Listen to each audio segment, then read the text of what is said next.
The Lord be with you. And with your spirit. A reading from the Holy Gospel according to Matthew. Glory to you, O Lord. When Jesus had come into the temple area, the chief priests and the elders of the people approached him as he was teaching and said, "By what authority are you doing these things? And who gave you this authority?"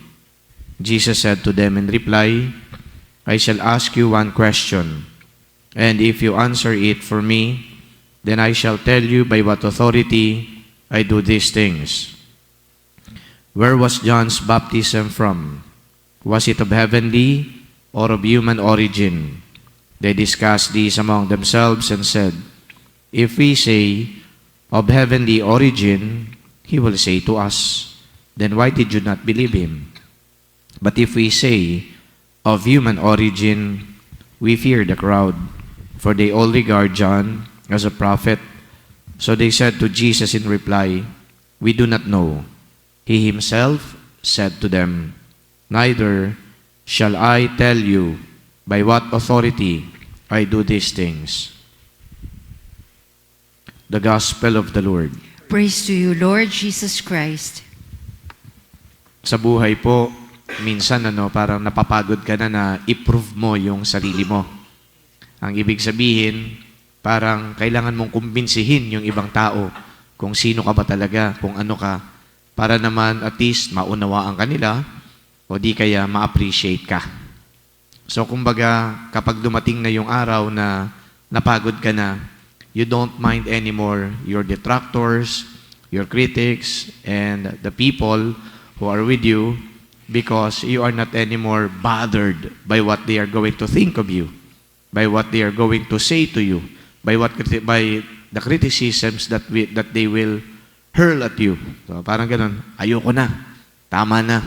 Kung ano na lang ang kumbaga ginagawa ko, wala na akong pakialam sa kanila. So yung ganung context, tingnan po natin yung situation ni Kristo, ni Christ in the gospel. You have to remember that the scribes and the Pharisees would always criticize him, question him, doubt him.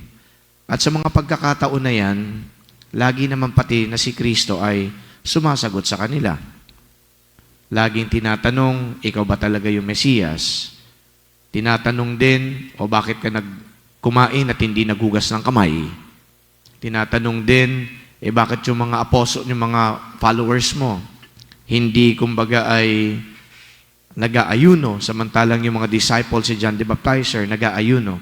So, there are always questions geared to undermine Jesus. And now the gospel is also like that. The scribes and the Pharisees and the Israelites were asking him, "By what authority are you doing all these things?" Again, kinu-question na naman siya. Parang minamaliit na naman siya. Ang ginawa ngayon ni Jesus, maybe out of exasperation, hindi ko na kayo sasagutin o babarahin ko din kayo. O, yun na nga, yung trap na nilay down ni Jesus dito sa mga detractors niya. At ano yung trap? Simpleng tanong lang. The baptism of St. John, the Baptist, was it of human or divine origin? Sa mga sagot na yon, puro merong paglalagyan yung mga detractors ni Kristo.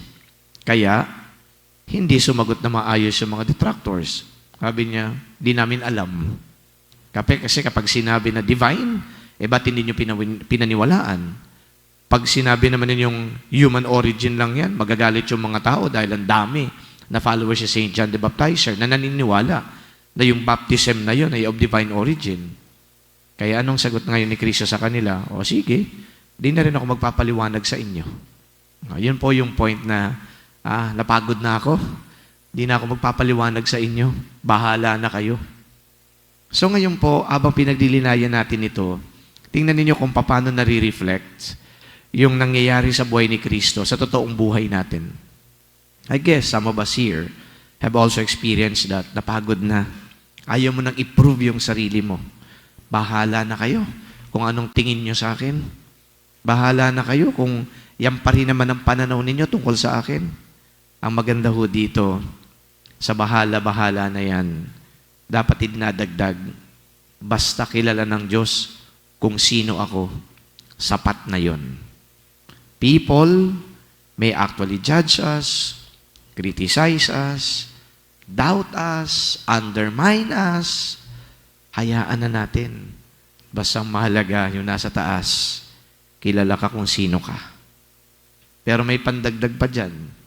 Kilala ka kung sino ka, dapat yung kilala ng Diyos, mabuti ka. Yung kilala ng Diyos, matuwid ka. Yung kilala ng Diyos, gumagawa ka ng tama. So yun po, ang kumbaga ang maganda na ipapakita natin sa mga tao na pilit baga na tayo ay ina-undermine. And Jesus, I think, used a very pragmatic response, but at the same time, in the end, sinabi niya na, okay, wala akong sagot sa inyo. Bahala na kayo. Di ko kayo sasagutin. Kung ano man na nasa isip ninyo, sa inyo na yan. Pero mahalaga, ando doon yung nagsugo sa akin. Kilala niya ako dahil nanggaling ako sa Kanya. Brothers and sisters, as we end this reflection, we pray that indeed we may stand up for who we are and what we are, but make sure that we are good, we are just, and we are following the will of God. Yan po yung maganda na ipapakilala natin ang ating sarili sa Diyos. Amen.